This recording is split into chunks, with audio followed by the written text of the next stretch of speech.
Welcome to the Church of Mabus radio show. It's Friday night. It's 7:06 p.m. Central. We're all still alive, still moshing with the apocalypse. No nukes have gone off yet. And had a lot of great shows lately. You want to check out our Facebook group, churchofmabusradio.com. Go straight to it. Thanks everyone that helped donate to keep the URL going. If you still want to donate, you can at followyourweird@yahoo.com. That's FOLLOWYOURWEIRD @yahoo.com on PayPal. And we got the URL hooked up. Mostly just ran it to the group because I was tired of dealing with all the website crapola. I want to say one thing about a friend of mine that I met in Yahoo ET chat many years ago, Terry Osborne, aka TZ Tez, a real funny dude with a long beard from the UK that I've been friends with for years. And he would always kind of like pick on me, funny, not anything mean, but he's always like a prankster and a jokester. But he passed away last week or so. It was very sad. He's always had some medical stuff going on, but he used to show me pictures of his peyotes he had on his porch in the UK, which I would think that's illegal there probably, but what ain't illegal? But anyway, rest in peace, prepare a place, and hopefully you're in a weird fat light body now or something. I'm sure if there's a way to harass me somehow with trickster pranks, he'll find a way, yeah. Yeah, he will. He's the type. But death is weird. It's like we had Jim Willis coming on, and he passed away before he did our show the same day. We had a guy, Jim Willis. We had a guy, Jim Willis, who I didn't really know him that well, but he wrote a book about the afterlife. The day of the show, before I even really, met him or anything, he passed away and went to the old great beyond. But he had a new book that came out, Loots and Treasures, and it's from Visible Ink Press, and the editor of it's coming on the last show this year to talk about Jim's life. So that'll be a little tribute to a weird thing that freaked Wham out, which it was a little freaky that, a guest is about to do the show in the afterlife and then they croak from a heart situation before coming on. Sad too, very sad. But anywho, Ronald Murphy's is here tonight. Lights in the Mist. It's from Small Town Monsters. I love Small Town Monsters. I have a lot of their DVDs. I'm a little behind. They have so many. I'm like a lot behind now, I think. But I love the books. I just love the concept of these town stories where all hell breaks loose and weird stuff happens, and the orchestra like a symphony of hacks. But anywho, I know, Ronald, you're the thing that was really cool, Chestnut Ridge. That's a crazy ass story, and you're right there on the fringes of it. What can you tell us about that, our audience? I know there's a lot, but what would you like to say about living there, right there, smack dab in it? Yeah, well, first of all, I would like to thank you very much for having me on the show. I've been looking forward to this for a while, and even though we're coming off of that, that tryptophan high that we had yesterday, I think that we'll be able to soldier on. But yeah, indeed. So I live still within sight of the Chestnut Ridge. Whenever I grew up, my bedroom window looked right out onto the Chestnut Ridge, so it's always been in my life in some way. And as an investigator, that's really the kind of thing that drove me on. Listening to reports that Stan Gordon was relaying back in the mid 1970s about Bigfoot and UFOs. It was just a great time. I mean, I was just a kid at the time, but it was a great time to be introduced to all these kind of monsters and all these kind of stories about things that go bump in the night. And it stuck with me as a child, and it's still with me now. I mean, we're all trying to find out this ultimate question mark that's out there. And you were talking about your friend's passing, which is indeed very unfortunate. But when we talk about death, and we talk about Bigfoot, and we talk about aliens and Dogman and all that other things, I'm convinced as a researcher now for 35 years that all of this stuff is somehow interconnected. I truly do believe that. I believe firmly in the idea of frequencies and vibrations. And I believe that we are all kind of interconnected with each other in some way. That's just what keeps me going. And I'm glad that you have a forum like this where weird people like myself can come here and talk. Amen to that. And yeah, I think there's a lot of mystery to the Bigfoot topic that we don't know. One of the big things that has helped get the word out about the more weirder aspects is we've had Ron Moorhead on about quantum Bigfoot and all that. And he just is like, slap it in your face, Bigfoot, quantum Bigfoot. And there's just so many weird ways to look at the Bigfoot thing. I mean, there's the nuts and bolts creature in the woods running around, but there's also weirder stuff with it that seems strange the more you look into it. And I've wondered if they're like us on a different timeline. I mean, there's so many different weird things. Like there could be just physical Bigfoots, and then when they die, they're quantum Bigfoots like us, a ghost running around. So they could account for both of them. So there's just so many. Right. And then you get the UFO stuff going, if you will. It just gets crazier and crazier. It really does. But, I think that we are not so much separated from this phenomenon. We are part of it. We're just starting to recognize it now, I do believe. I think that's one of the things. The idea of quantum entanglement is that we're all part of this strange phenomenon, but we're just not simply cognizant of what's going on yet.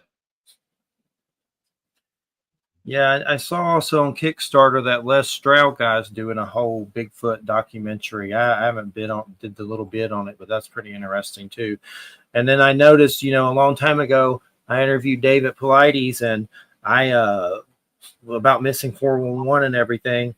And I used to do written interviews on Examiner, and I wrote a question about Bigfoot, and he made me leave it off because he said, I can't tell people about that. They're missing people. I can't bring up Bigfoot, but now he's like balls to the wall, paranormal Bigfoot. It seems like with the newest stuff, like he's gone balls to the wall with it. I haven't spoken to him in a while, but the newest stuff I've seen, there's crazy. Like one of his last documentaries, some dude got taken by aliens and claims they kind of dropped him off for having I forget, a hysterectomy or whatever he had. Some dudes have hysterectomies, or is that just chicks? No. He might have had some sort of procedure that would fix him for not being able to have children. But I think the hysterectomy would be out of the question. Yeah, I thought so. But there was something dudes can do similar maybe, but he couldn't reproduce anymore, so they dropped him off. And I've wondered that with me because I've had crazy UFO stuff, and did they say, testicular cancer, one meatball, drop him off? Maybe that was to my benefit finally, that they didn't ship me off to a slave breeding planet. but anyway, David. Yeah. So a vasectomy, right? So a slave breeding planet though sounds pretty interesting to me. I might volunteer for that. Reptilian women and Bigfoot women. No, right. See, I never thought about that. I assumed they would be human women, but. And then just as a quick side note to that whole subject there, we actually talked about it on another show, and we know that they track certain bloodlines, but and it starts from pre-birth. They abduct the mother when you're still inside the womb, but at some point they stop taking you into their confidence and onto their ships, and for a couple of reasons. And some of the reasons are they stop following a certain bloodline. They want to go a different direction, whatever it is that they're trying to do. You get to a certain age, or you die. So, so that's really what we think that they're doing, is they're tracking particular blood. It's kind of like, what do you call them? The Bene Gesserits of the Dune series of books by Frank Herbert. They had like a genetic breeding program where they were looking for a specific set of genes in a being, which was their superhero. So we don't know that they're not trying to do that. We don't know what they're doing, but that's kind of spooky. But that's another reason besides infertility. They drop you off because they're done with you. Right, and I've interviewed a woman before that had something similar like that happen. That she reported alien abduction since the time she was a teenager. And then one day, these beings were surrounding her bed, and the one looked extremely angry because she had her hysterectomy, and it was as if their years of of work now suddenly was for naught, you know. Mm-hmm. Yeah, that's an interesting story. I haven't heard of one like that, but there are some weirder ones out there, like particular women who have been to their actual gynecologist. The gynecologist takes certain tests which prove that there's a baby in the womb, whether it's through sonograms or heartbeat readings or whatever, hard evidence that they get the baby's there. Then it's at some point, I think somewhere in the first trimester, the aliens come again, the baby is removed, and the gestation period is finished, in under their auspices.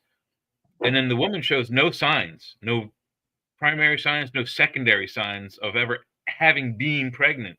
And it's confounded, actual medical doctors who have, because it's happened to more than one woman, and this is documented across probably every continent more than once. So that's kind of scary that they can do that, and there's no, it'd be like taking a knife and cutting your hand, and then it closed up right away, and there's no scar. Right. You can't do that. And any woman who has been pregnant, whether that goes to term or is aborted somehow, there's always a secondary sign inside the body or on the outside of the body, like stretch marks and lactation and things like that. Right. Yeah. I mean, I think that aliens, of all the things that I've researched, that to me is the most frightening. Because it seems to have conspiracy written all over. Because if these things are coming into our world, it seems, to me at least, as if there's also almost some sort of agreement that they're allowed to do such things. There have been people talking about this stuff before about agreements. That agreement is called the Greada Treaty. Yeah, absolutely. Yeah, because there's no other way that this could happen.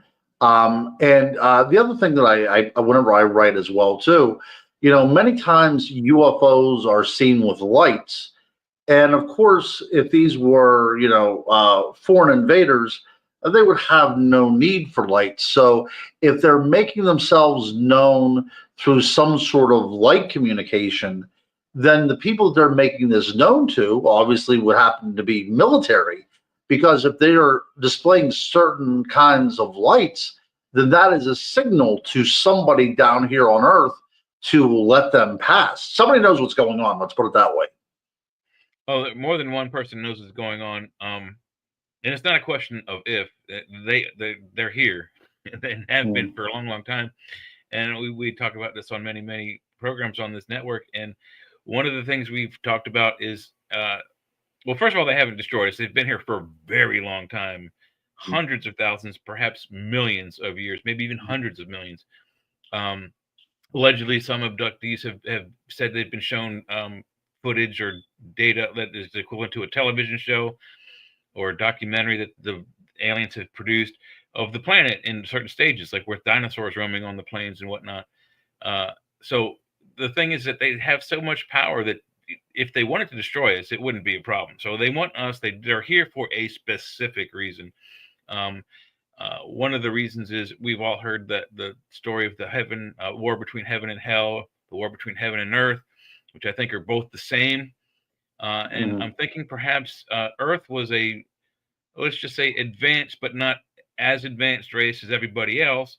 And there was a galactic war going on. We've heard about it in many, many stories, many, many mythos. And maybe there was an accident. Maybe the warring parties accidentally destroyed a neutral party, which would be our planet or our solar system, because there is a destroyed planet. The fifth planet just outside of Mars is rubble.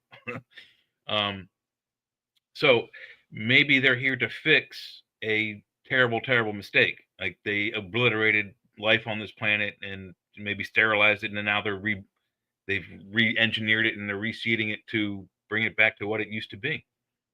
Yeah, I mean that's as logical as any other kind of explanation that's going on. But yeah, I do agree with you. I think that there is alien intelligence here.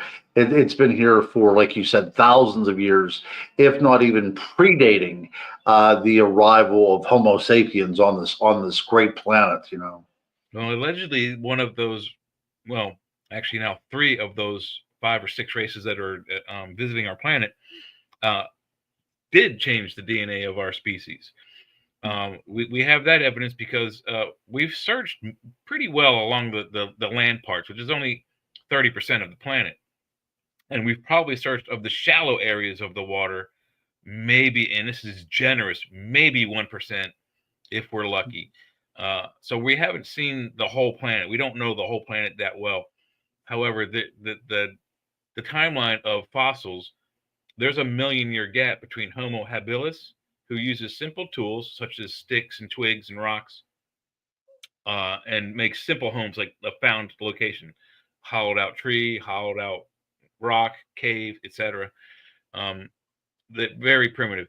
And then 1,000,000 years goes by. There's no transitional bones between Homo habilis and then Homo erectus, which is the next mutation, if you will.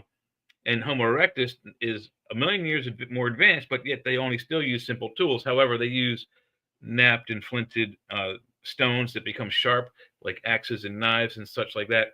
And they build advanced houses on stilts even by the shore, so they're above the water. And Homo habilis goes by the wayside, and then Homo erectus, Homo heidelbergensis, Homo I can't pronounce it, Rhododensius, I think it is, and one or two other primitive ape species intermingle with Homo sapiens, which is not us, it's the species before us. And Homo sapiens has the smaller brain, smaller bodies, smaller muscles. You would think should die to these other creatures who have that. Now they're shorter in stature, but they have a larger brain by a few cc's, not a lot, by 20, 30, 40 cc's, but still a bigger brain, more brain power, smarter people, you would think. It didn't pan out that way, we see. But they also had stronger bones and stronger muscles, so they should have wiped us out. Instead, they intermingled with Homo sapiens. In some cases, they warred against Homo sapiens and against each other. But eventually, Homo sapiens bred the other 5 or 6 out. And here we have now Homo sapiens sapiens. So about, what was it, 3,000 something? We talked about it just the other night. 3 or 4,000 years ago was a new genetic mutation, was the last one we have recorded in our genes, and that brings us into the picture. And one thing I want to say too about them living here amongst us right now, they're pretty much showing us on TV shows that they live here amongst us. If you watch the Skinwalker Ranch shows and Beyond Skinwalker Ranch, and then of course the new Alien Investigation on Netflix with George Knapp, they're basically showing that something is here tampering with technology. There was even the Brazil case where the UFOs came out of the ocean and had a firefight with the military. There's Battle of Los Angeles. But on Skinwalker Ranch, just the creepiness of how many government spooks are there. The government's basically there showing us all this crap right now. And every time they set up technology, something interferes with it, like it doesn't want them to do it. And they're basically trying to drill into something that could be an alien base underneath them or something that's gotten so crazy. But they're basically showing us it right in front of our faces right now that something's here living with us on, stupid TV shows. And so it's definitely crazy. I think and we talk about, going back millions of years and this kind of technological advances that seem to happen at the spur of the moment, overnight, almost all 2001: A Space Odyssey. But I think another thing that we have to look at is much closer to us in history, and that is that we went from the first tenuous flight at Kitty Hawk, and then less than 60 years later, we were on the moon. There's something to be said about that as well too. We talk about discovered alien technology. We talk about reverse engineering. To me, and look, I'm an educated person. I'm not a wacko by any stretch of the imagination, I don't think. But to me, logically, that is such a jump in progression that it simply doesn't make any sense whatsoever to me. No, absolutely. You're absolutely 100% accurate. But the thing you mentioned there, which is it goes back to the timeline you just mentioned, reverse engineered alien technology. We think it's only been recent since 1947. But look at the progression. And we only have to go back. If we go back 120, exactly 100 years, we're at 1924. So let's go back 124 years, 1900 exactly. What do you have? Steam-powered world. That's it. And even in that world, that steam-powered world, when they first, had the choo-choo train, doctors and scientists said, "Oh, the human body can't withstand going 25 miles per hour. It will disintegrate." And what happened? The trains went 35, 40, 50, 70, 80, 90. Now they go 200, 250, 300 miles an hour with the bullet trains. No one's died yet as far as the train moving. But when it crashes, yeah. But look at that, steam. And then just a few years, 4 years, 5 years is the car. 1905, 1904, you have the combustion engine. Now we're in the fossil fuel era. We've shitted out steam, pardon my French. And now we're using gas. When was Kitty Hawk? 1909, 1912? Yeah, something like that. Yeah. Exact date, but it's somewhere around there. So only another 5 or 6 years later, 7 years later, boom, we're flying. In less than 10 years from that, we're flying across the planet, and we have commercial and freight type flights. Yep, preach on, brother. That's absolutely the case. That's right. And then, it gets faster and faster and faster from there. The next thing after that is jets. Another 20 years later, 1940s, we have 1938 and 6 and 7. We have jets, but they didn't fly in the war until 1945, 46 at the latest. And the only place that had the jets was Germany. Europe was the most advanced place on the planet, way more advanced than America. And yet we invented both the car and the plane. And who nearly took over the world? The Germans. So they had to have been, even pre-1900, 1900 and back, there were technology boosts and booms all throughout our history. But it really speeds up at 1900 because I think at that point, our friends from afar are gifting the powers that be at that time nice gifts to improve technology. Yeah, I perfectly see that. I see that very clearly. That's in focus. In 1900, we have electricity, but we don't have electronics per se. Radios, not that much stuff. 1950, we have the first real computers. 1960, we've gone from film to videotape. From videotape, we've gone to digital media such as discs and other digital media, flash drives. Even you don't even. I've got cameras that take videotape, flash drive, and it just records inside the camera, and you plug it in the computer, and the computer sucks the videos out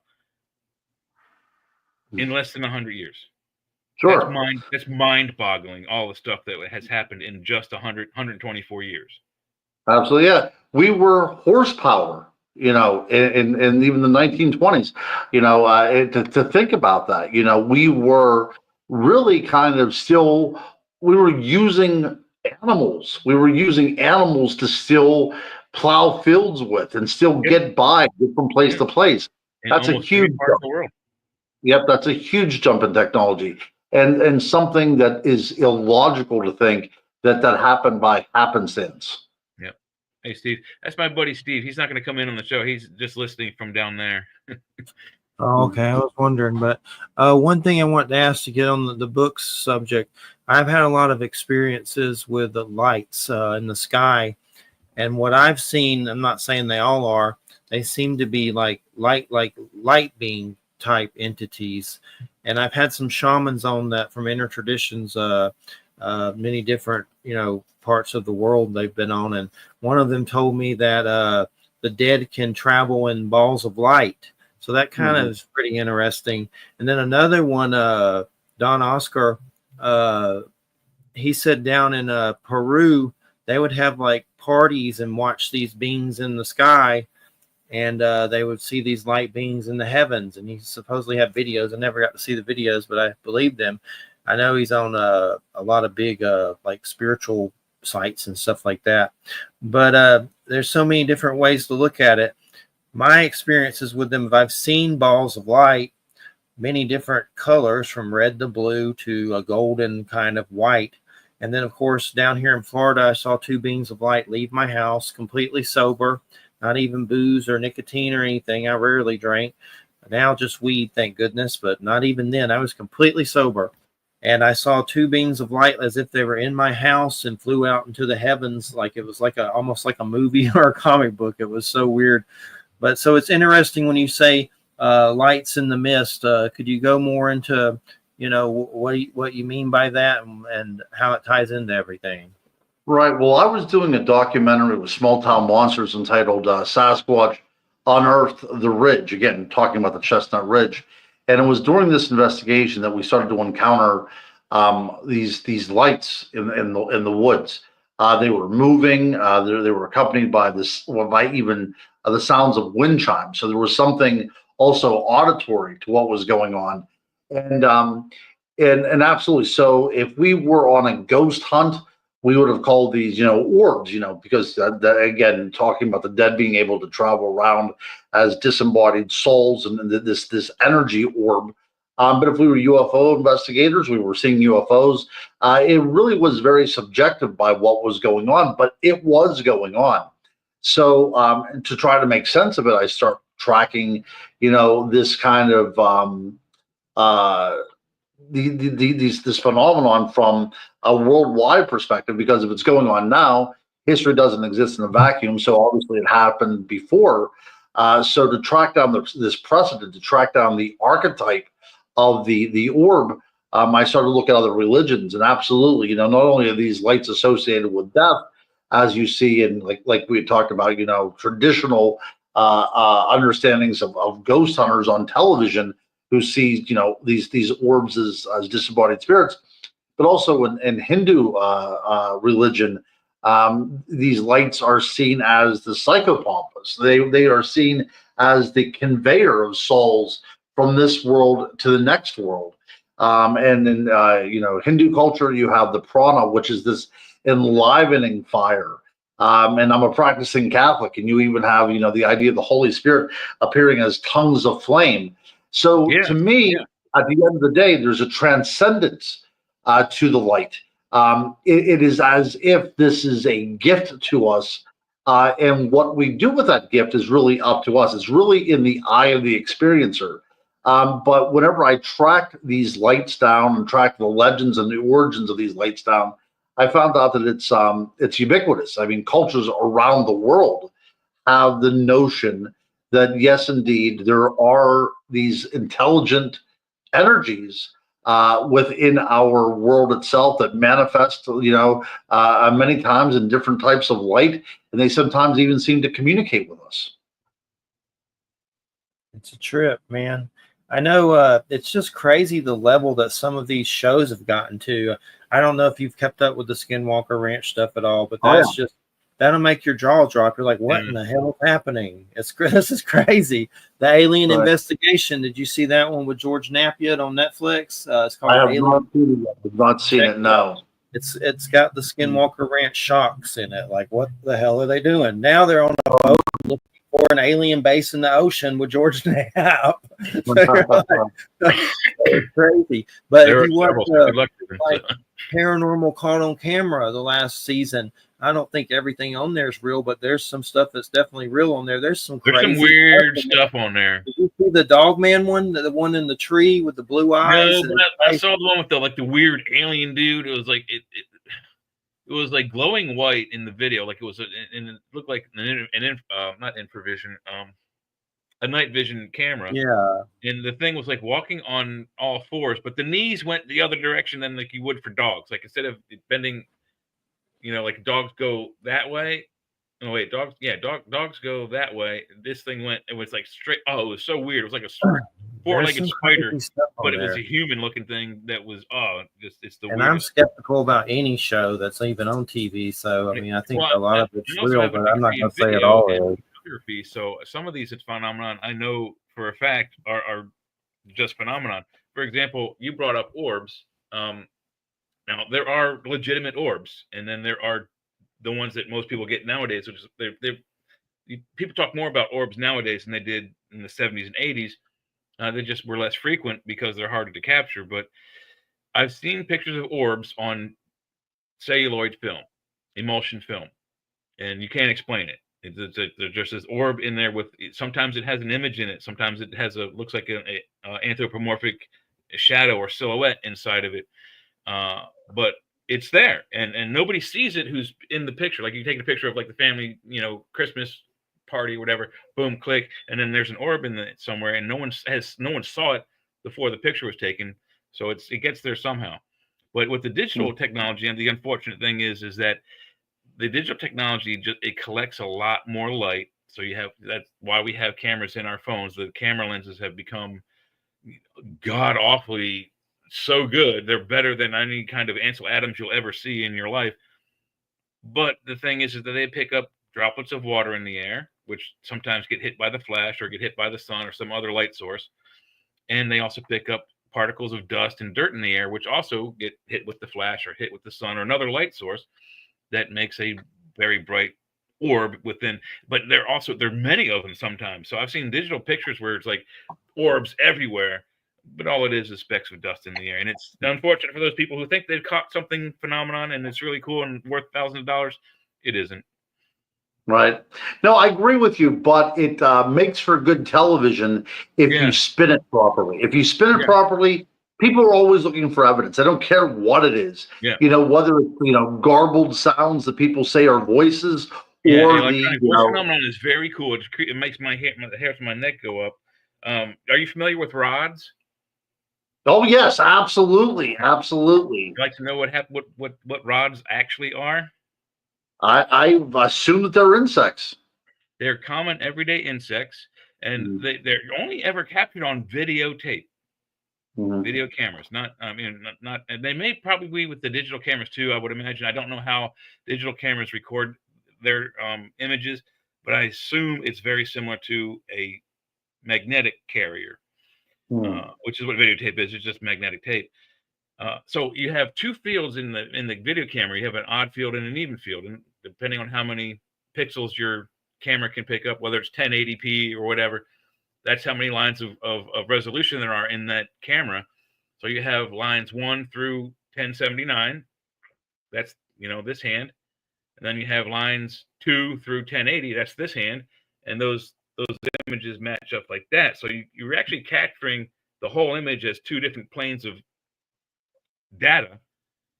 And when a bug flies through those frames, it flies too quickly.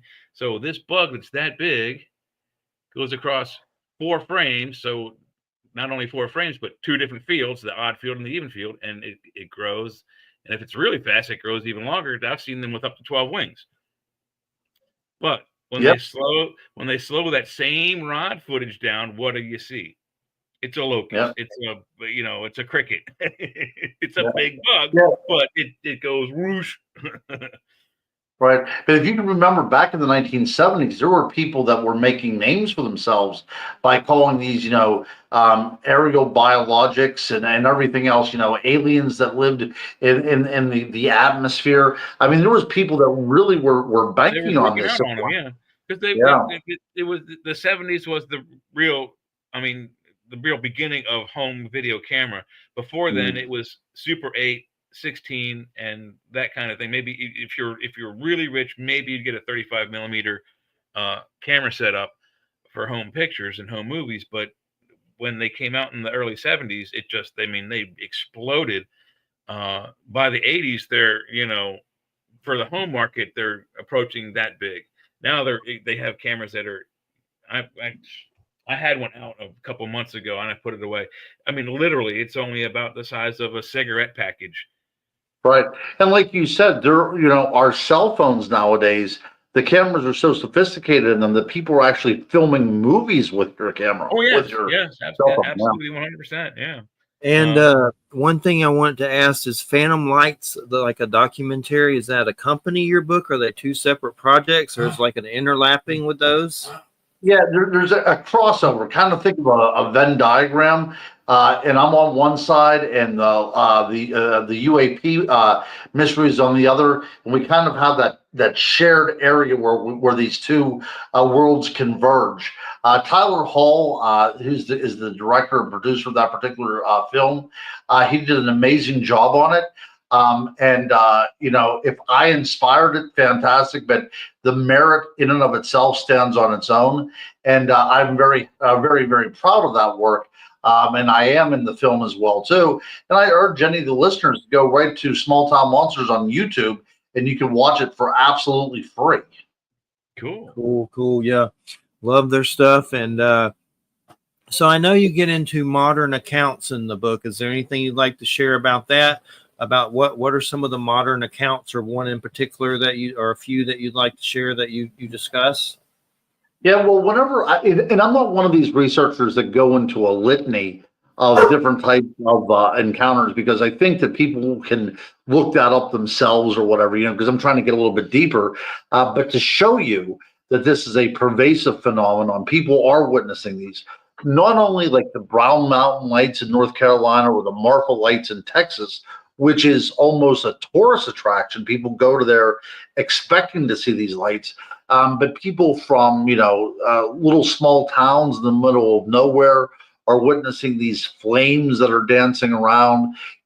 People in England are still experiencing things called the will-o'-the-wisp, which is a type of, fairy entity that dates back to the Middle Ages, but people are still witnessing these things now. And then in Southeast Asia, these flying energy lights, these orbs that often look like flying flame, they're represented within that mythology as dragon lights. So again, whenever I point out that people are still witnessing these things, and I talk about the incidences, it's to show how common this is as part of the human culture, and how it is adapted to each culture specifically. Mm-hmm. It's funny you mentioned will-o'-the-wisp. I'm very familiar with that phenomenon. And I've never seen it. I've seen many, many natural phenomenons, including some of the harder ones like ball lightning, and then there's two kinds of ball lightning that I saw. One was a ball of lightning just appeared in the sky in front of me and then like flew over the top of my car. The other one hit my car. But that one was, as I was driving around by the fire station near my house, I was coming around a curve, a lightning bolt struck a dead tree in this guy's front yard, and a big plasma ball ricocheted off of it and hit my windshield. And I was like, oh my God, I thought I was going to die, but it just kind of illuminated the car and then went away. And I was like, wow, that's neat. But the will-o'-the-wisps, from what I understand, tend to emulate from a distance when people have seen them, like people walking through the woods with a torch or a flashlight. Yeah. And that's basically what I saw too. Although, because, we're in a technological culture, it looked to me as if somebody was holding cell phones and we're walking through the woods. But yeah, sure. If I was in an area where people were carrying flashlights, or torches or lanterns, and like I said, it's very subjective. But to me, it looked as if it was technology, just because that's simply the way my brain was reading that particular incident. But yeah, absolutely. So the will-o'-the-wisp, often said to occur around swamps and leading people to their death. But you also think at that same time period, there are other things developing, other kind of names for phenomena developing, like St. Elmo's fire, which was often seen as these brilliant globes of light dancing around ship masts out on the ocean. So yeah, and another thing, also a specific color, usually green. Right, absolutely. And Christopher Columbus actually reported seeing lights over the ocean right around the Bermuda Triangle area. I think it was right before he hit the Sargasso Sea, which is clogged with seaweed. That's right. Yeah, so like I said, what's interesting from a historical perspective is you can see that these things have always been with us. This isn't something modern. This isn't somebody sitting around saying, I want to get recognized in the world of the paranormal. So how about if I invent something? So how about if I invent this idea of these orbs that may be some sort of entity? And then it just goes to show you that this is not in any way a modern creation. It's been with us since the very beginning. If you look at the Australian culture, which is one of the oldest indigenous, Aboriginal cultures in the world, that's been basically unmolested for 35,000 some years. Whenever we look at that culture and study that culture, we're looking at a time capsule.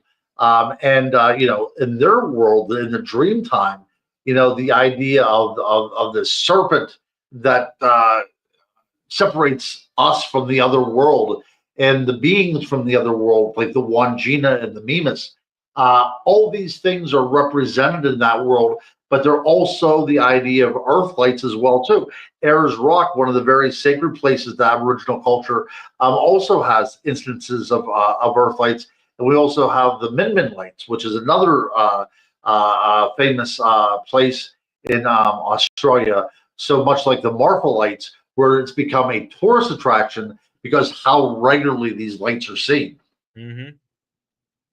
It's a strange and wonderful place we live in, but we don't know everything. There's so many mysteries. It boggles the mind.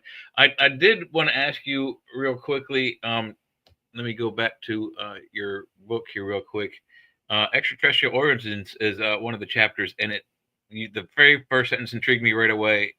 It says it's about 23 years ago, and you're on a Bigfoot investigation in North Central PA. I'm in South Central PA. So where in PA were you hunting? We were about that story. We were in Indiana County. I'm not that familiar with the state. I've only just been here 2 years. I'm in Franklin County, way at the bottom. I'm from Maryland, so it's right next door. So about 3 hours away, I would think that you would be. Indiana County. Yeah, it's a pretty rural area out in the middle of nowhere, and there's really nothing. I mean, people are surprised, I think, whenever anybody that does any kind of traveling finds out very quickly that the United States is really unpopulated in a lot of areas. We're a very big country, and there are vast amounts of unbroken parcels of land where a self-aware, elusive animal could easily remain hidden. And it was in Indiana County, and much like that. I mean, there were farms around, but you have to take into consideration as well too. There are places in Pennsylvania and in the United States that still have dirt floors. There are places still that have no indoor plumbing, right? So we think of a very, very modern, technologically advanced world, and it is a very cosmopolitan world, and we have become more advanced than ever before within our history. But that doesn't say that the entire world is connected to some sort of grid. There are, places out there where, there is no electric light. So things can prowl around at will. And I was in one of those particular places, surrounded by farmland with a lot of Amish who don't have electricity either. And I see a light. Wow. And that's really what kind of set me off. It was one of those things where, on a Bigfoot hunt, we smell something, and then all of a sudden this light appears, and I assumed that it was a plane on the horizon until it started to weave in and out of the trees and disappeared. Oh, wow. Yeah. That would be cool. Yes, it was cool. And no time that I've ever experienced these lights have I ever been frightened. There was no kind of ominous projection from these lights. It was just a matter of fact that they happened to be there. But a matter of fact, will-o'-the-wisp. I think when people see that, they're not like scared. It's like, oh, look, there's another group of people over there. That's right. Exactly. It doesn't scare you. But what I was so taken aback by was that these lights, these energies, seem to have an intelligence to them, as if they were kind of inquiring to why we were there. So you got some sort of were you getting some sort of a telepathic pickup or something? No, it was just as if they were like, floating around us, as if they were kind of appraising, why we're there. Yeah. That's pretty neat. Now, the pungent smell, was there no Bigfoot encounter? No Bigfoot encounter at all. Again, it's just like when we were up there with Small Town Monsters. Everything that was going on was very similar to what people reported right before a Bigfoot encounter, but the encounter never came. Instead of seeing a bipedal hair-covered creature, we see lights. That is unusual because that pungent smell is like significant to almost every Bigfoot encounter. I've seen Bigfoot, and I detected the smell first. And the way you described it was it was so pungent. It was a combination of skunk and, well, to me, it was a combination of skunk, feces, and just the great outdoors. If you ever been inside all day, and your brother comes home, or your sister or someone comes in from outside and has been out all day in the playing, when they come home, they have a certain outdoor smell to them. Right. Oh, yeah. Yeah, I know what you're talking about. Yeah. But you said it was like, pungent almost to the point of your eyes are watering. I always said it was the type kind of smell that would knock you down. Oh, of course. And I'm glad that you brought that up, because I believe in my book I described it as a skunk and a urine smell, a very caustic smell. But you said about a feces smell. I think that we can agree that indeed it is some sort of very natural smell. You know what I mean? It's like not an artificial thing. It was like something that could plausibly be from a biological creature with no problem whatsoever, because it's that kind of natural smell. It's offensive, and it's meant to be offensive, but it's also very natural as well. Yeah, and it probably doesn't bother them one bit. They're probably right. But the fact that you mentioned Central PA and it being barren, and Jeff hates politics, but in another show I do here, we talk politics a lot, and throughout the last presidential race and the current one, I was shocked because I had moved into Pennsylvania 3 years ago, but just watching at the county level, they had these maps that were, live action maps. It would change red, blue, purple, light blue, pink as the counties went red or blue. And there are 72 counties in Pennsylvania. All but like 11 or 12 or 13 were blue. And it was enough to turn the whole state blue just in like 5 cities.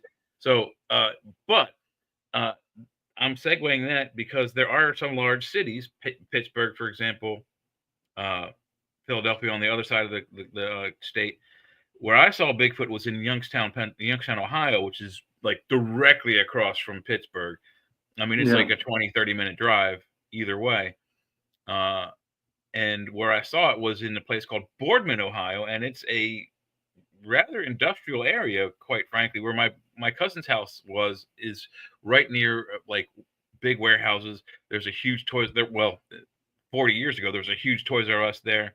I remember as a very, very young kid, one of the first McDonald's was there, and it was the old school one with the neon sign and the dude running.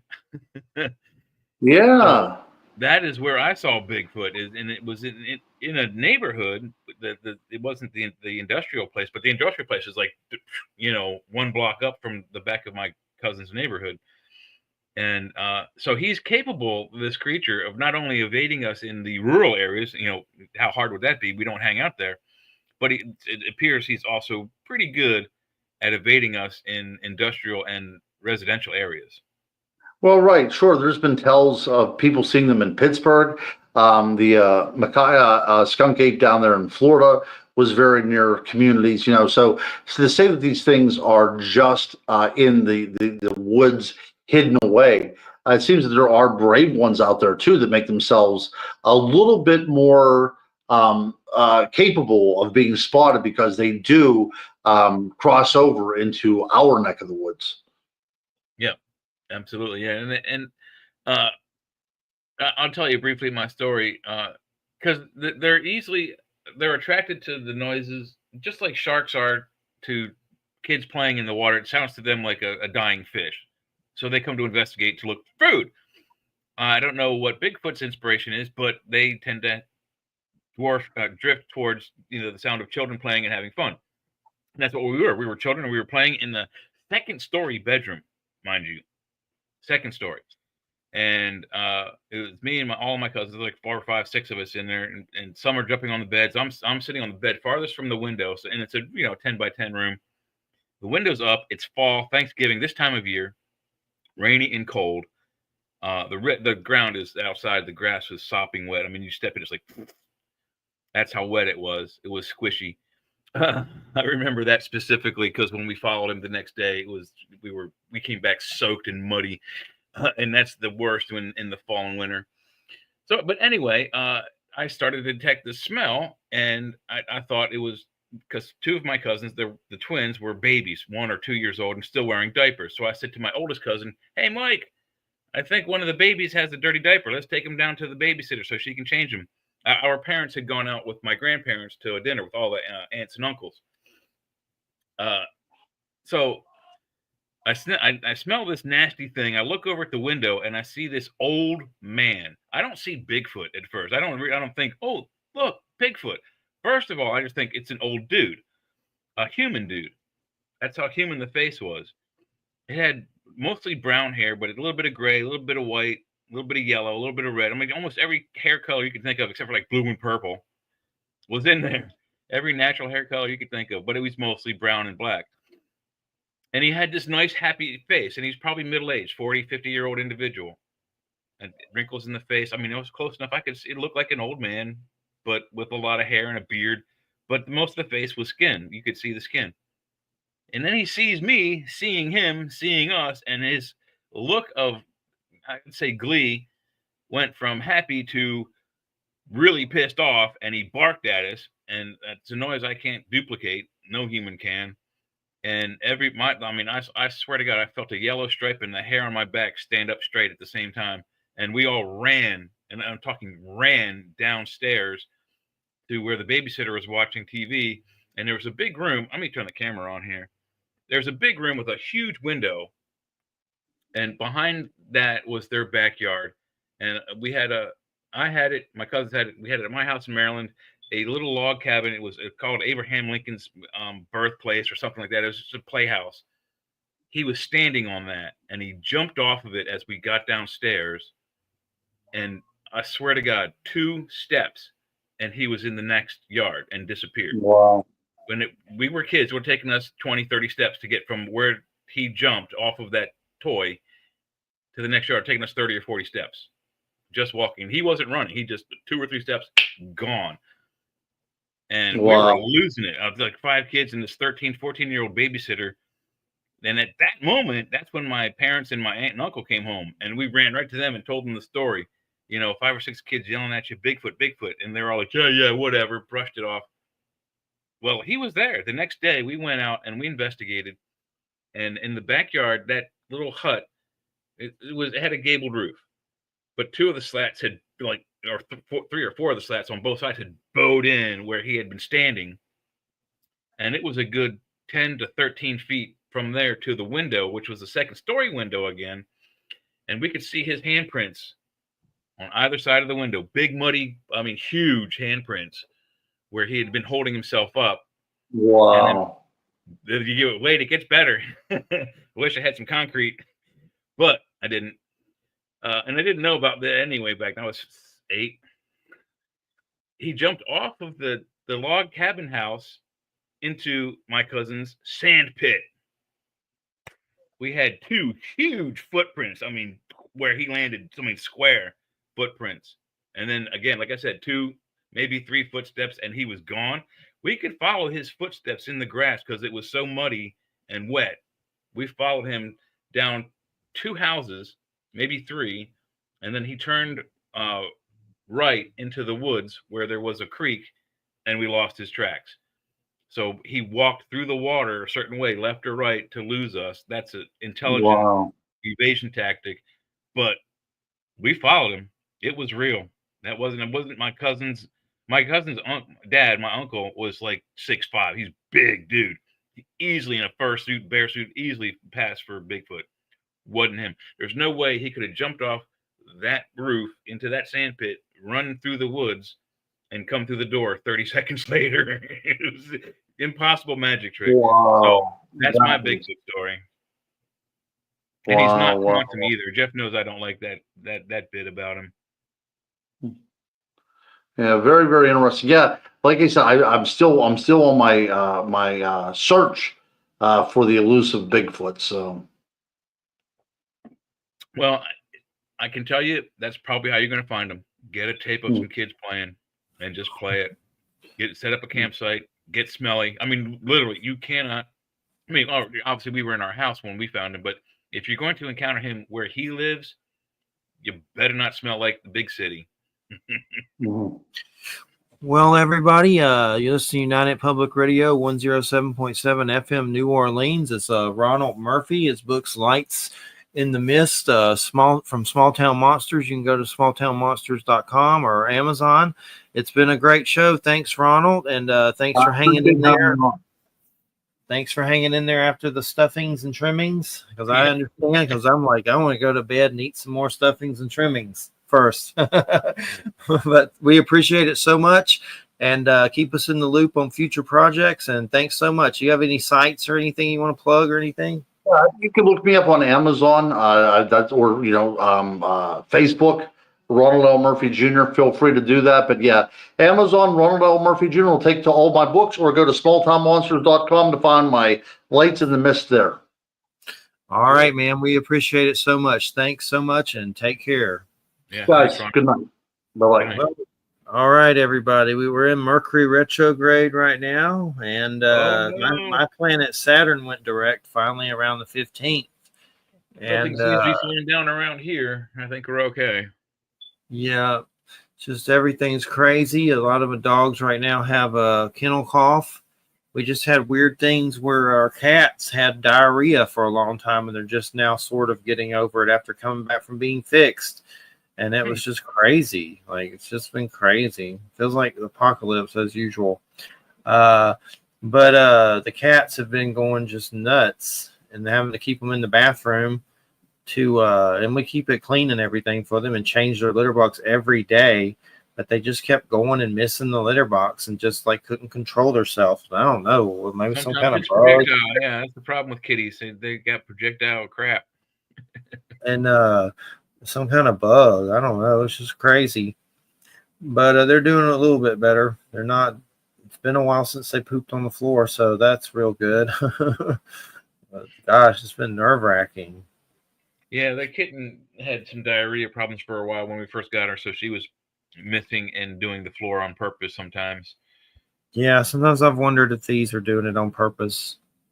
Like, well, they do when especially if they have diarrhea, they're sick. So when they're sick, they usually do it where you can see it, so they can tell you, "Hey, look, Dad, I'm sick. I need some medicine."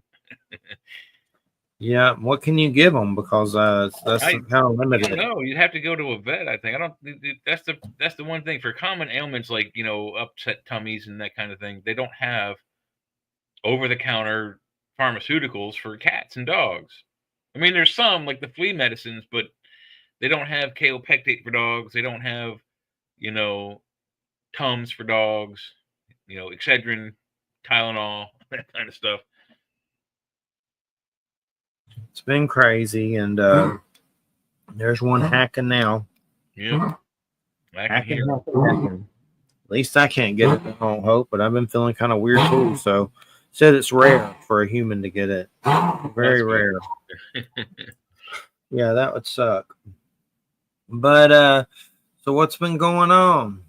Besides the apocalypse, I actually had to work on Thanksgiving. We only worked until 2:30. That sucks. Had a nice mellow evening with some shepherd's pie. That was delicious. I have a few left of those.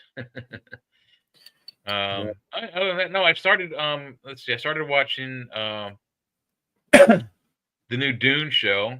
It's good. I've seen the first one. It's good. I think it's better than the movie a little bit from what I've seen. Yeah, it didn't suck. Yeah, I was impressed. So, but we'll see how it progresses. What about Ragnar? Ragnar messed up that little kid. Oh yeah, yeah. I'm looking at him. I was like, wait, I know this guy. And I looked at him. I was like, oh hey, it's him. I can't remember the actor's name, but yeah, Travis Fimmel. Travis Fimmel. That's right. Yeah, I like him. He's got that look. Yeah. I don't know. But also at some point when he was on Vikings, he had a scar too, so that changed his face a little. Yeah. But it's good so far. I thought it was a little better than the movies were good, but yep, maybe a little better. I started watching the Daredevil from season 1. I haven't never seen it, and that's actually turning out pretty good. The old one that came out not too long ago. Yeah. They're supposed to. I don't know. They canceled it for some dumb idiot reason. Revamped though, actually. Yeah, it's coming. They're doing something else with it, but yeah, Vincent D'Onofrio is a good Kingpin.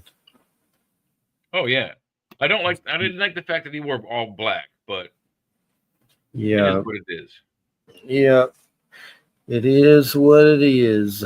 There's one scene where he's beating the snot, the living tar out of Daredevil, and he's like, and it just reminded me of some of the cartoon and comic book panels of him punching people, that he just had these big, wide, square shoulders. Yeah.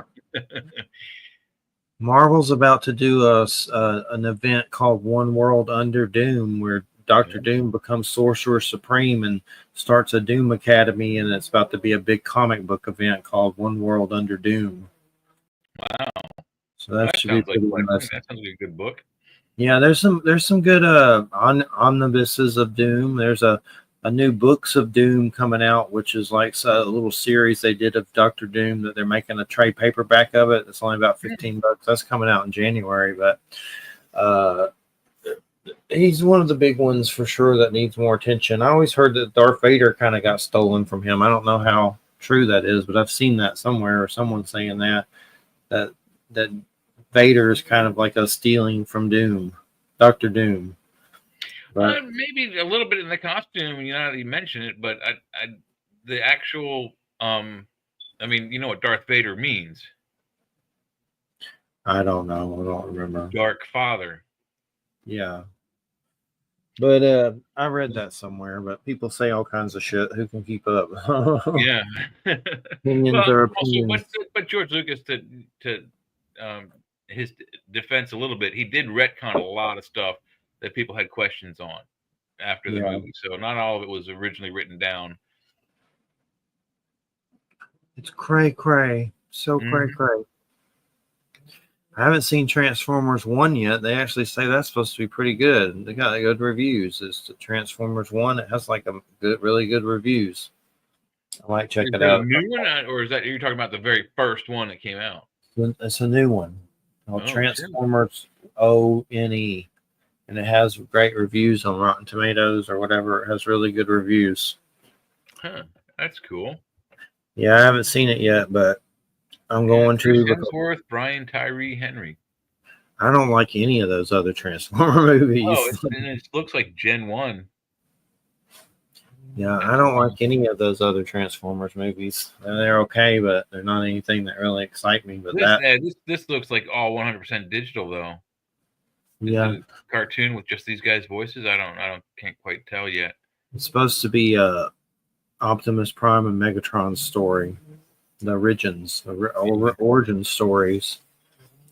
I really want to see Nosferatu. That's about the only thing I feel excited about. Is the new Nosferatu movie. Yeah, this one is not live action. It looks like it's all 100% digital and kind of emulating Generation 1 animation, but in a 3D kind of way. Yeah.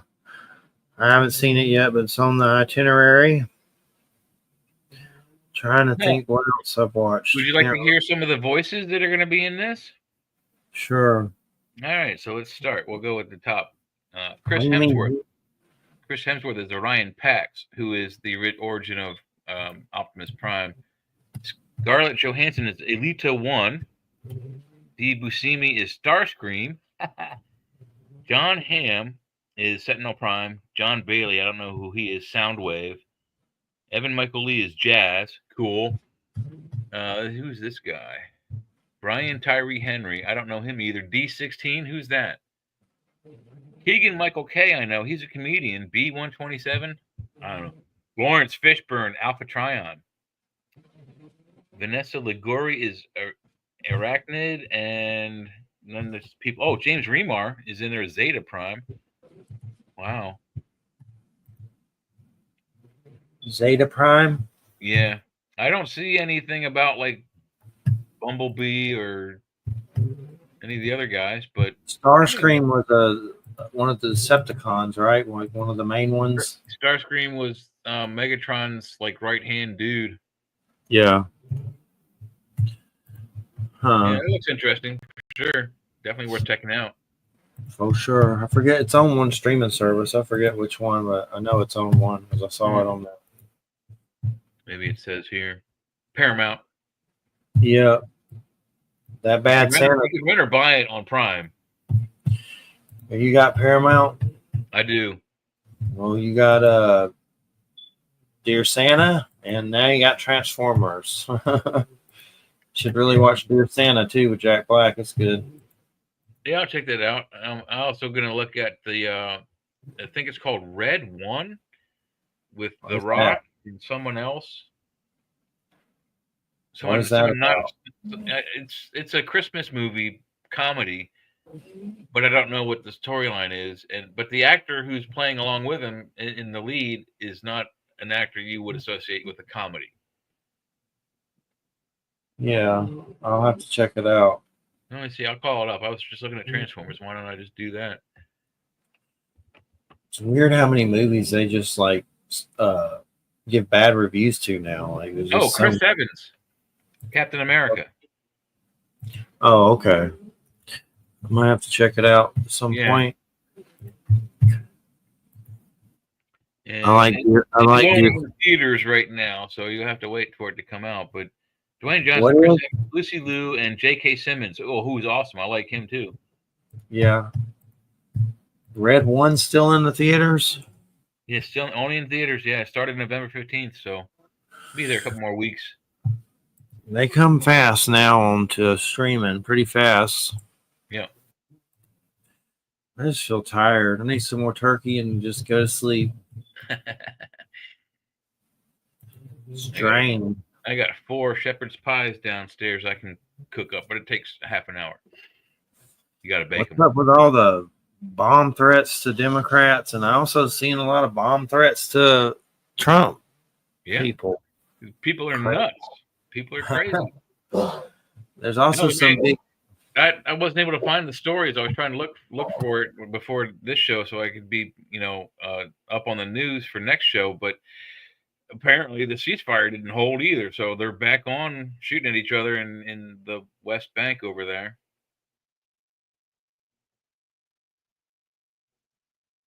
It's definitely crazy. There's also some big crazy UFO stuff happening in DC that I've seen going around. Some UFO things over the White House. There was another recent UFO hearing, congressional hearing.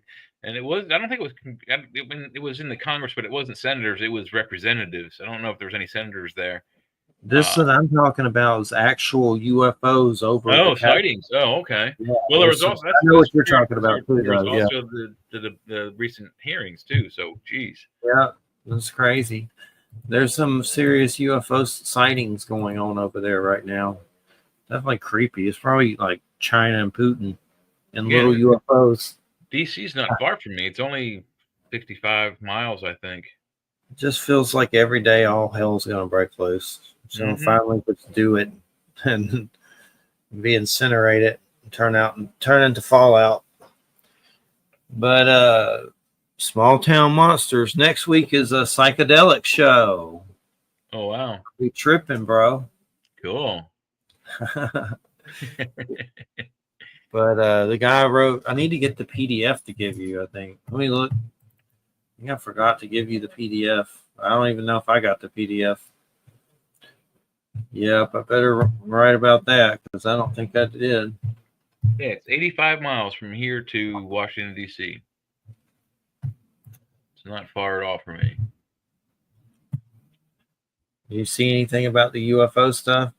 No, just the congressional hearings. That's the only thing I hadn't seen, and that was a week ago, 10 days maybe. Let me see. The book is The Psychedelic Mind Meld, Telepathically Exploring Shared Consciousness by Wade Richardson. Oh, cool. That sounds really good. Let's see. Let me make sure I get you the PDF, at least Monday. PDF. of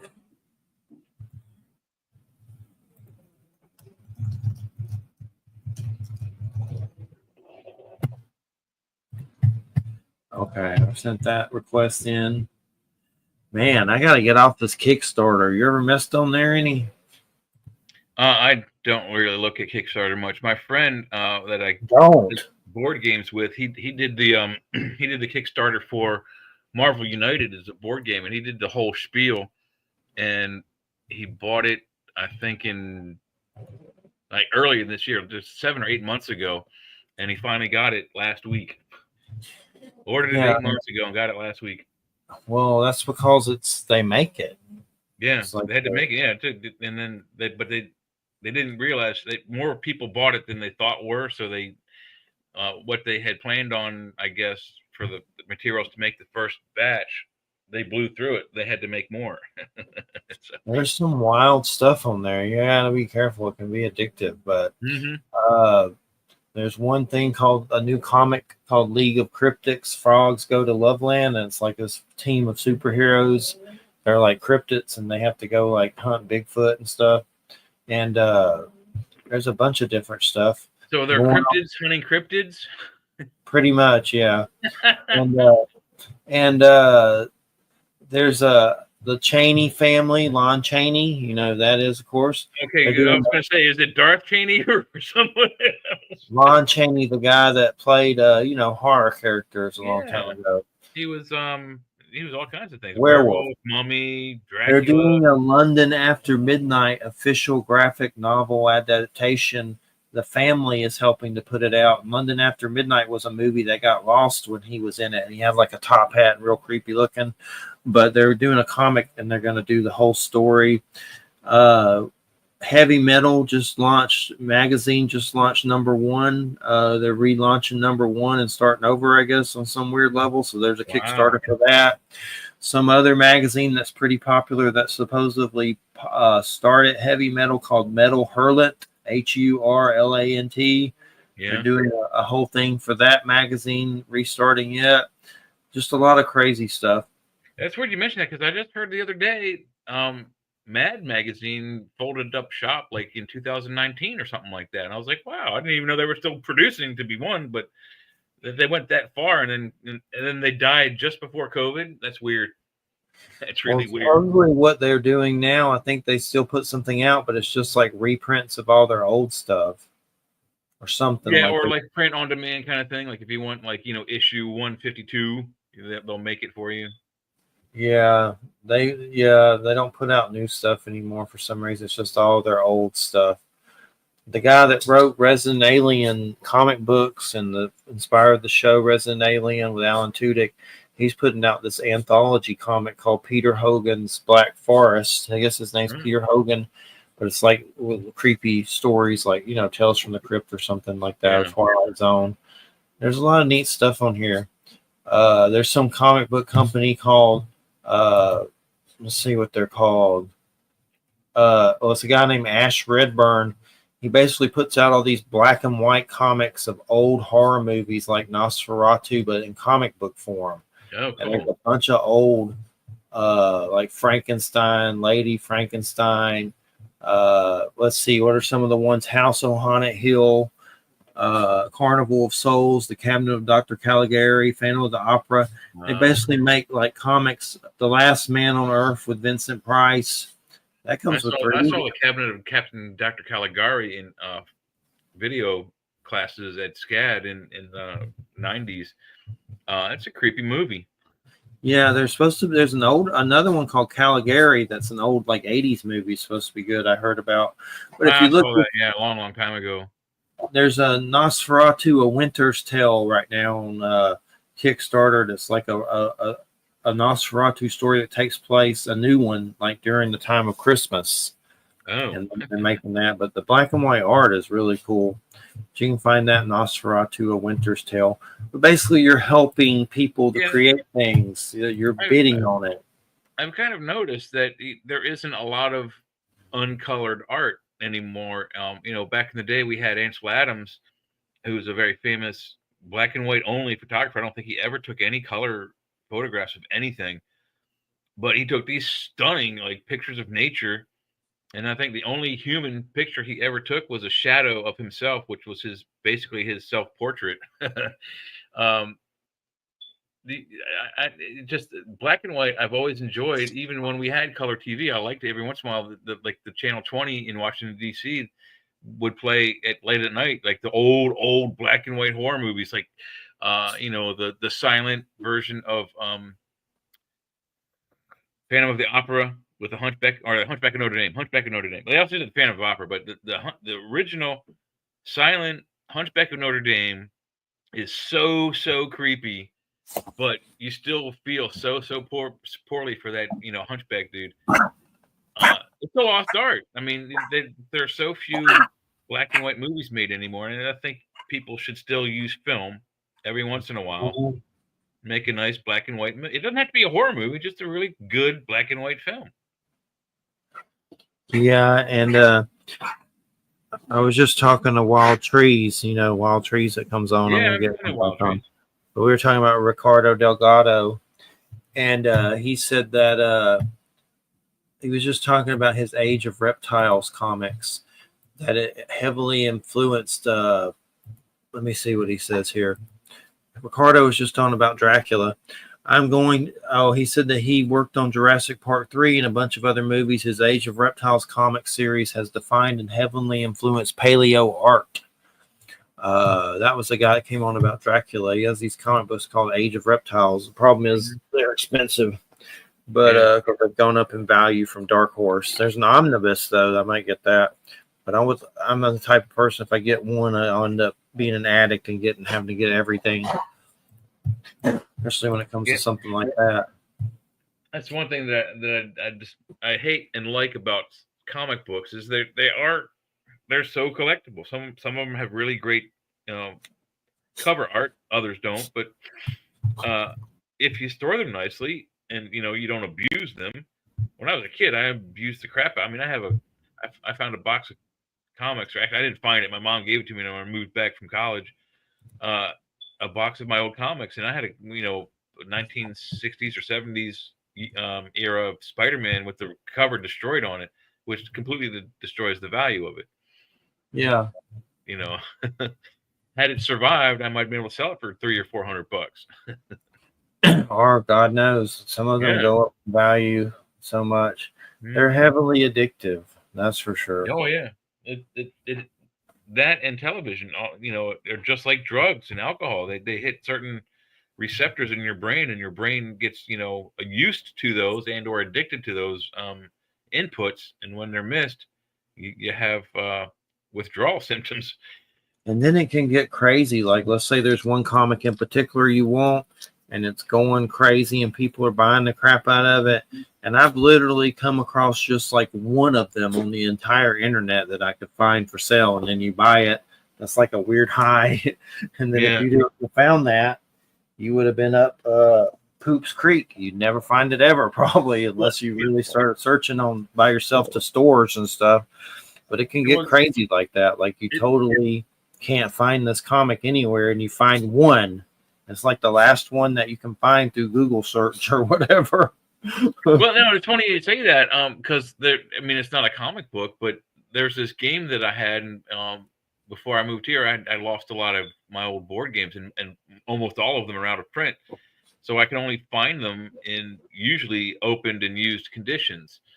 So I did the search for this game called Blue Moon, there's 3 versions of it now, but there was the original one was just a 2-player game, and there were 12 or 13 decks you could buy. The main box set had 2 decks in it, one for each player, and each deck represented a race of this place called Blue Moon that were trying to fight for power because the king has died. I see it. I found it on eBay. Yeah. Okay. So check this out. I wasn't expecting anything. I found one for $61. It was an unopened, sealed, mint condition, never used box. And I think originally I paid like $39 or $40 for it. So $20 more for it, 30 years, 20 years after I first bought it was not that big of a deal. So I bought it. And then I'm like, well, maybe let me see if I can find the other decks. And I did find the decks that go to that set.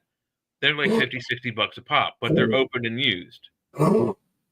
However, there was another set that I found called Blue Moon. It's like the whole thing. It's all the race decks together, plus the board. So you could play with 2 people, and you pick any one of the 10 races you want. So I bought that. I found that on eBay for like $160, but then the guy, he wasn't selling it, so he offered it to me for like $130. So I got it like $30 off. And then there was another one called Blue Moon City, which is out of print, and I found that one also sealed, mint in the cellophane from the manufacturer. So I got all 3 games and all of the decks, everything that I wanted. I've always wanted to have that whole set of games for my game closet, if you will. And now I have them. I was so excited. I mean, you're right. It was like a high. I mean, it was a good game that my friend Kevin and we played all, because when I lived closer to him, we got together every weekend and played. Sometimes there were more of us, but when it was just he and I, we would play that game 15, 16 games in an afternoon. Is it Blue Moon Legends? Blue Moon Legends is the one that has the original, all the original cards, but they're not the same printing. It's like a I guess a collector's set. The original cards, let me put my camera on. The original cards are like, there's one big. For there's one for 300. Double size, double wide, any other card. There's one for like 300 on here. Huh? There's one for like 300 on there. Wow. Sealed? It's called Blue Moon, and it has like a knight-looking dude on one side and a purple dude on the other. Yep. The Volca, the host. Yep, that's the original set. I don't know. Excellent and complete condition. It doesn't really say anything else. But it looks neat. But yeah, it's like $300. It says used, so. Okay, yeah, don't get it. I found an unopened one for $61. I'm too poor to get it, but it looks neat. There's not many of them. The Legends one is the one that has all. It's the same as the original set, but the cards are regular size. Small cards now. Yeah. I noticed there's a bunch of Oregon Trail game stuff, like cards. There's a board game. I wouldn't mind getting those just to see what's up with that. Also, some of these games where you can play it by yourself sound interesting. How is that? Is that boring? Like when you play solo games, like they actually have something like that called Gloomhaven where you can play it yourself. I've never done that, but there's one. There are a couple of the board games that we have, not all of them, but a few choices have a solo, variation that you can play it. Which isn't a bad idea for any game, especially some of the games we play are really complicated European style games. And some of the rules get kind of convoluted. And we almost every time, the first time we play it, we always misinterpret a rule and get it wrong. But as long as we're all playing by the same wrong rule, it's still fair. However, the idea of having a solo game, at least that's the person who bought the game, the opportunity to at least get the game mechanics down so they can teach their friends when they come over. You know what there's I mean? One I bought that I haven't played with anyone because there's no one to play it with, called Western Legends. That looks pretty cool. It's like a Western game with a lot of cards and packs you can buy. They just did a new one on Kickstarter called Western Legends Stories. I didn't get it. I'll get it one year. But it's like a cool Western board game. There's a good card game that's a Western theme called Bang the Bullet, or Bang the series. Bang the Bullet it's shaped like a bullet, but it's huge. It's like 2 foot long bullet with all the whole game, all the accessories or all the expansions to it. And basically what it is each player draws from a random a deck of job cards, and you're either going to be a sheriff, an outlaw, or one renegade. And it's usually 2 outlaws, 1 sheriff. If you have 4 players, and a renegade. If it's just 3 players, it's the sheriff, 1 outlaw, and 1 renegade. But the idea of it is that you shoot with cards the other people. The renegade has to be the last one standing, so he has to kill the outlaw first, or the outlaws, and then the sheriff. Sorry, no, he has to kill the outlaws and then the sheriff, and then he wins. He doesn't have to kill the deputy. But there's a bunch of those. There's a bunch on eBay I'm looking at. It's pretty weird. Yeah, they're still making it, so you can get new ones for probably cheaper than what are on eBay. Yeah, I might have to check it out one year. I like Wild West things. Do you go to Target at all? The store Target? Not in a long time. Next time you're out, walk into a Target, go to where their toys and games are. You might see the bullet there, and then just read the back of it. Either you're going to buy it for $30 or $40 or you're not. There's a bunch of expansions and stuff too. That's why you got to be careful. Well, that's what I'm saying. Bang the Bullet has the original game plus all the expansions to it. There's also a dice game, which is also very fun. For Bang the Bullet? Yeah. Cool. Check it out. I bought one called Gloomhaven that's supposed to be this crazy one. It just seems like so much junk. Like there's so much stuff with it. They're like, thank God. But you can play it by yourself. There's games with a lot of accessories out there. Some are like too many. I've got a game called Carcassonne. I've heard of that. Yeah, which is a city in France that it's made after, and I've been buying it since they started it 15 years, 20 years ago, and I've got every version of it that I could get at the time, and I have almost all the expansions for it, plus some of the new stuff. So it's like a heroin addiction. Board games, comic books. Yeah, it is. Almost any hobby really is. I mean, I know you're not a big guy on guns, but taking out a 12 gauge shotgun and going out in the wilderness and shooting flying orange clay frisbees, pardon my French, but it's a shitload of fun. And if you don't do it right, you can walk home with a sore shoulder or a bruised cheek, but it's worth it. Yep, and that's the sad part about all this cool stuff. You ain't taking it with you. That's what I'm having to come to terms. And then it's like I don't even care. You do it anyway.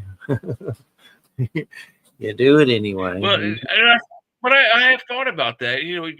So some of the cool things, nice things I can't take with me. So I need to get a will going. And one of the part of the stipulation of the will would be anyone who would like to take anything, take it.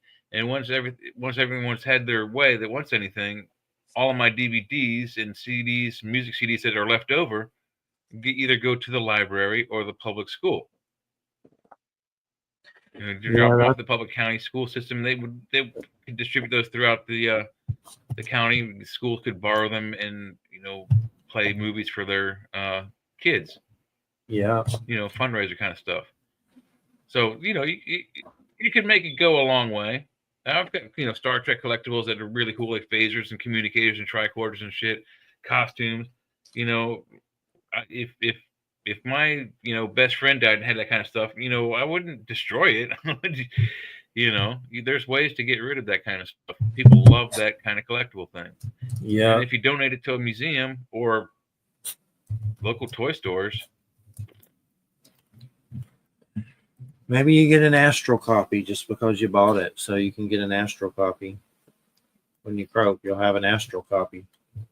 I would think though, if you were a light being, if you're dead, you're just a soul energy thing somewhere in the universe. You could probably see any movie you wanted, anytime you wanted, for free, even the ones that are in the theaters now only. That'd be nice. Some kind of I don't think it would be that. I don't think it would be that hard. I think the mental power you would have, being pure energy, being a soul, a spirit, whatever you want, being just in the well of souls, you could probably just easily see anything for free. That's right. That'd be nice. The Akashic Records. I've heard it called. The Akashic Records. So maybe so. It's a nice thought.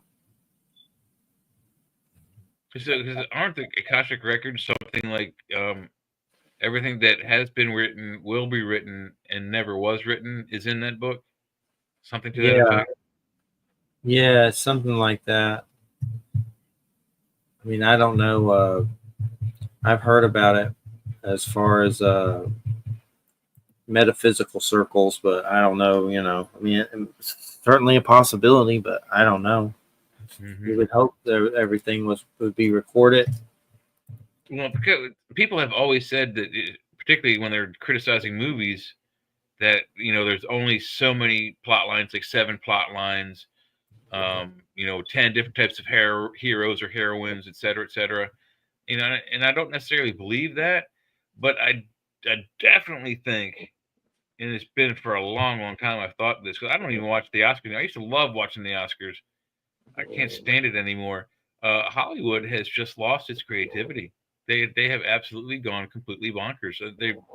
They remake stuff that doesn't need to be remade, and they don't remake stuff that could be remade that was maybe sucked the first time that they can do better now. Yeah. Everything, a lot of things just suck. 100%. Just a waste. Well, you have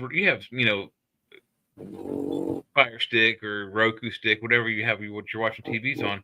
If you look at any of the free movies, sometimes there are titles on there that you've never heard of, but then you read the description, it's like, wow, that sounds a lot like Transformers. That sounds a lot like Superman. That sounds a lot like Batman versus Superman. And they're not, but they're so close and poorly made, acted, and written. You watch 30 seconds, you can't watch it anymore. Have you looked at any of those really crappy things? Yeah, there's so much terrible. Oh, look, the little kitty cat.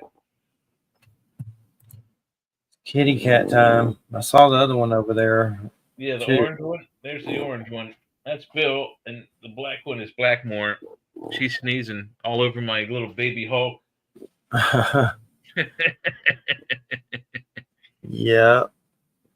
Man, just all this turkey. It's called the Turkey Coma Show. Y'all are doing 3 hours after this?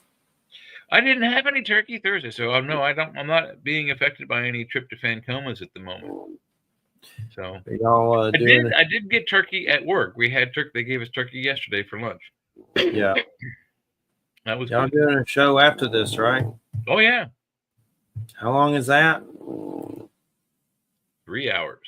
Oh my God.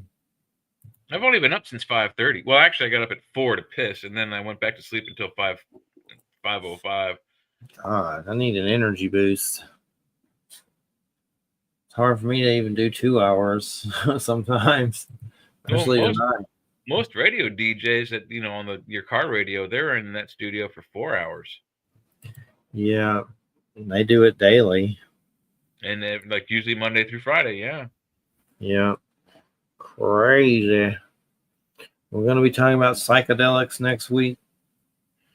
Yeah, that sounds good. I've been there. Shared, me too. I need to go back there. Shared consciousness. I've been thinking about that. Yeah. It's just different when you're older and fatter. You're scared to do it more.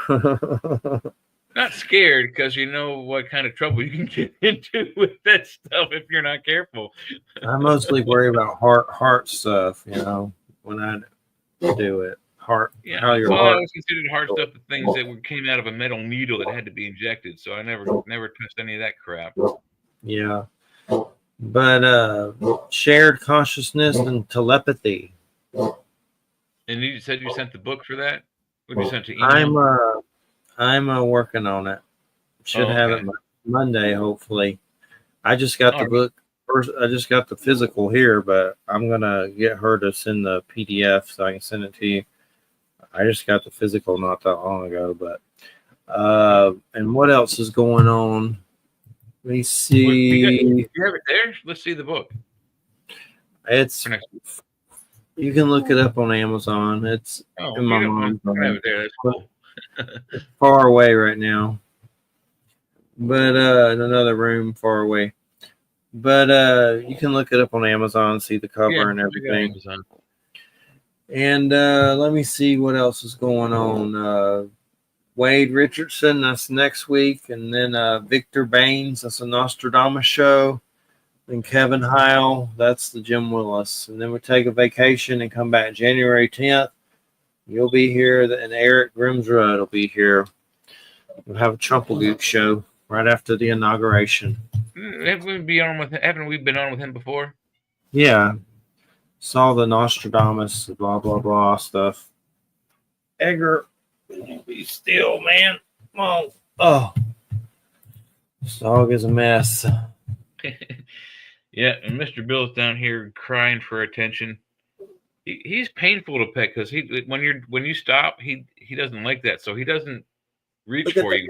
He gets his claws out and he grabs you by the skin and grabs your hand. Look at the camera. Look at the camera.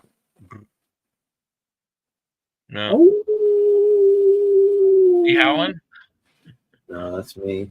They have the neatest faces. It just looks like something from Star Wars. Yeah, it does. This is Bill Bruford, the big orange. Well, he's not the biggest cat we got, but he is big and he's orange. Yeah. He's big and he's orange. Sometimes he can be a big baby too. Him and the dog. Dog is still a baby, but he's not. He's like 6. Nice. Well, we got about 14 minutes. Just any movies that coming out that are exciting? The only one I can think of is Nosferatu. Other than that, the only thing that I saw was I happened to cross the commercial for Red 1. I said, "Oh, well, that looks okay." So when if it's available, I'll watch it. So. Oh, did I tell you about the Batman book that came out? No, I don't think so.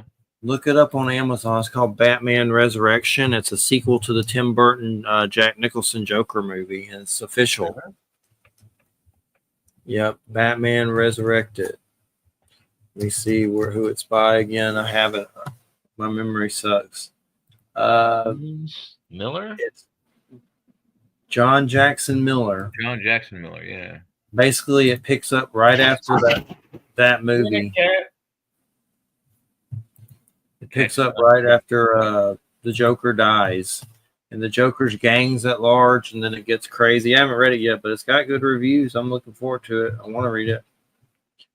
After the Joker's death, Batman and Gotham City face a mysterious new threat. In this direct sequel to Tim Burton's iconic Batman. Cool. Kindle, $14.99. I do have Kindle, so. What do you read Kindle on? What do you use to read it? On my phone, my computer. Oh, okay. You don't have I can get a Kindle book, which I probably will get, so I can carry them with me wherever I'm at. Because I downloaded a whole bunch of the, I kept threatening to get the Blue Planet Project books with all the alien species books from both Russia and America. Yeah. Well, I downloaded a bunch of them and started looking at them again. They're pretty good.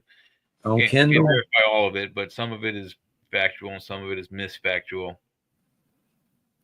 You read them on Kindle? Mm-hmm. Yeah.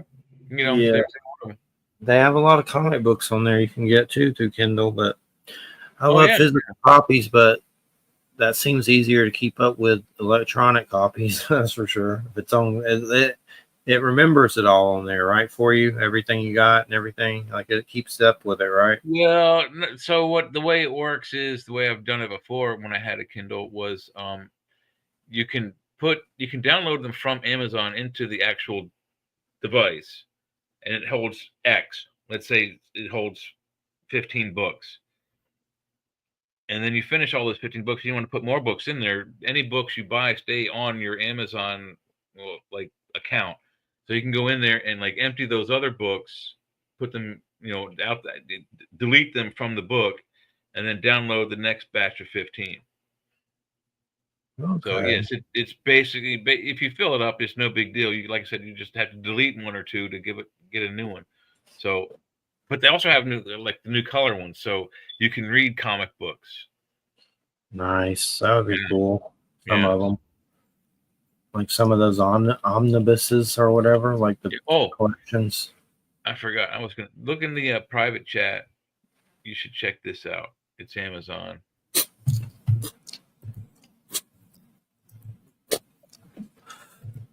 Let me check it out. They're doing a Thundercats omnibus of the early years of comics. Oh, okay. Nice. Voice changing helmet. You wear it? It's the black version of that one. Nice. Yes, you can wear it. You have to take your glasses off, though. Weren't those like pilots or something? No, those are the stormtroopers. The black ones. Oh, the black ones are shadow troopers. They operate at night. They're night ops. Okay, like Black Ops, Night Ops. Gotcha. Yeah, if you go to, I think it's the official site is 501st now, the actual site, but the people who made the suits, the stormtrooper costumes, basically all the plastic pieces, the plastic helmets for the good guys and the bad guys. You can now buy an official full stormtrooper costume in white or black, and you can. I think they do the Death Troopers now, which are newer. Cool. Groovy. Mm-hmm. Yeah, I put it in my shopping basket, but I haven't purchased it. But it is badass looking, isn't it? What does it mean by voice changer? It changes your voice? Yeah. Here, I don't think mine has batteries in it, but let me get it. It needs to be cleaned because my cats keep walking on it. But right here, you see, the cat threw up on it. Sorry about that. You push that, and your voice comes through that. There's microphones right here. Okay. You can speak through, and you can wear it. Cool. Yep.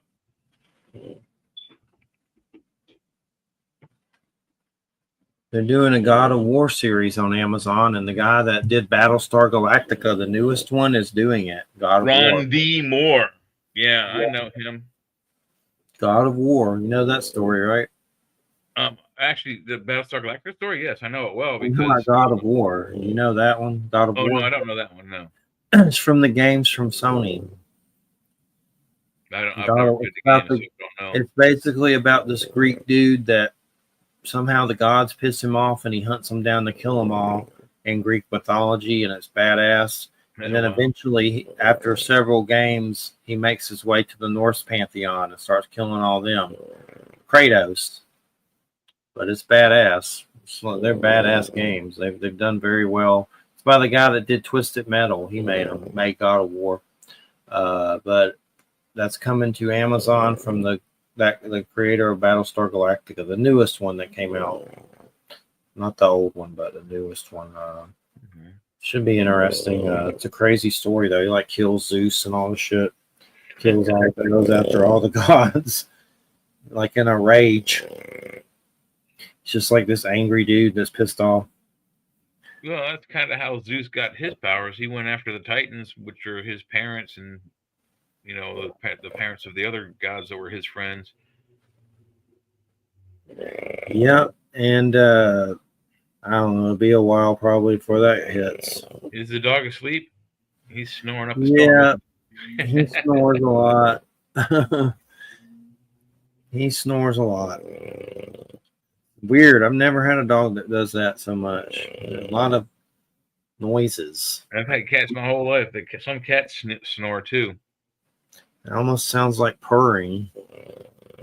Yeah, almost. Purr, but it's a lot louder.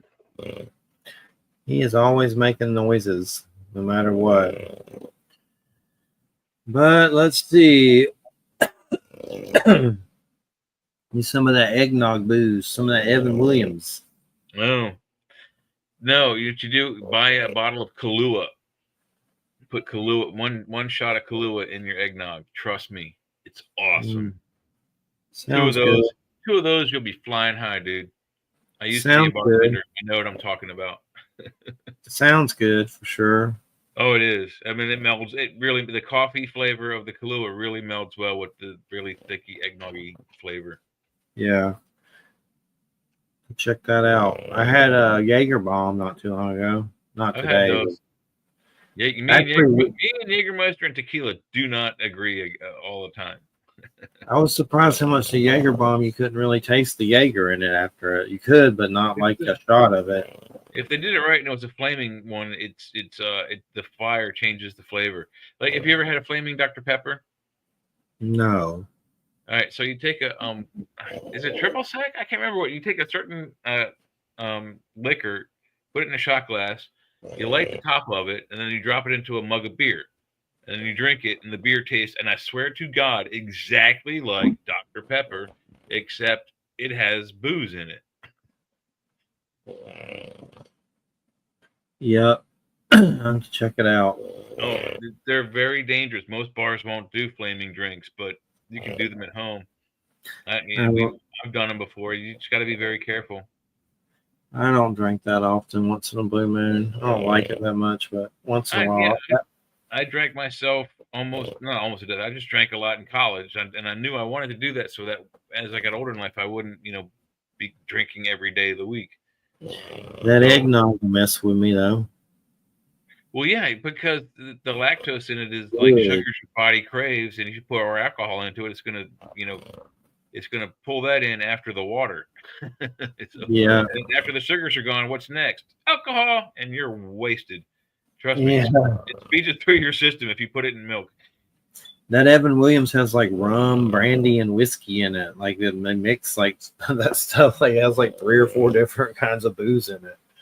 It's a low percentage, not that strong, but it seems like it hits you hard. Evan Williams is it's not one of the higher end ones, but it's a whiskey or a bourbon. Yeah, they have rum in it too with it. It's Evan Williams with rum and. Well, Evan Williams may make rum. I don't know that they have. I used to sell liquor a long, long time ago.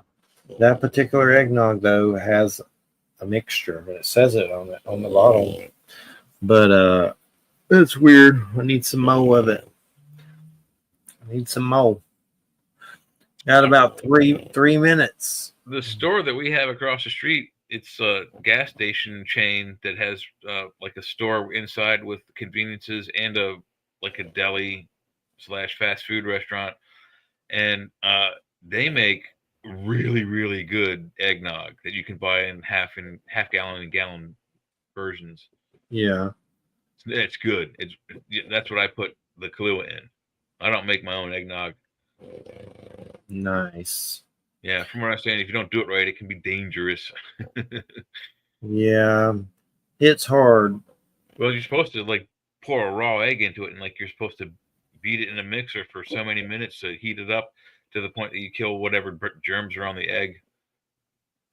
If you don't do that, you'll get sick. Yeah, really. Well, everybody, you're listening to United Public Radio 107.7 FM New Orleans. And next week we'll have Wade Richardson on psychedelics. And then I forget. Who did I say already? I know the last show, but who was the next one? Oh, God. You said it. And Victor Baines. Yeah, I talked to him on the phone briefly, and he runs Nostradamus of America, like some organization about Nostradamus. Cool. He's talking about seeing a UFO and having some telepathy. That was weird. We talked about weed, so that should be good. Yeah. But all right, everybody. Well, stay tuned and make sure you check out churchofmabusradio.com. Leads straight to the Facebook group. That's where we are now. If you want archives or whatever, there's about 3,000 people there. It's been hard to add anybody new on there. Facebook won't let me add anyone else. It's weird. I guess I pissed them off or something. I don't know. But for some reason you can't invite people. So you want to come there? We figured out you're probably at max, however followers you can have for that page. You can open up a second one. I know, but it's like just a normal group. Like they should be able to have more than 3,000 people in it. Yeah, it's like a group. Something's weird, or maybe you send so many invites and they just don't accept it, and I don't know. It's weird. It doesn't work anymore. But I know there's a bigger limit than that. Yeah, I see groups on there with a lot more people, but who knows with Facebook? God, yeah, he's in there with old Trumplegooch now, kissing his butt. Yeah, I guess you can revive that page in 2 months, less than 2 months, month and a half. Pure shitberg on Trumplegooch. Yeah, on January 20th, he's going to be the president, so you can revive that page.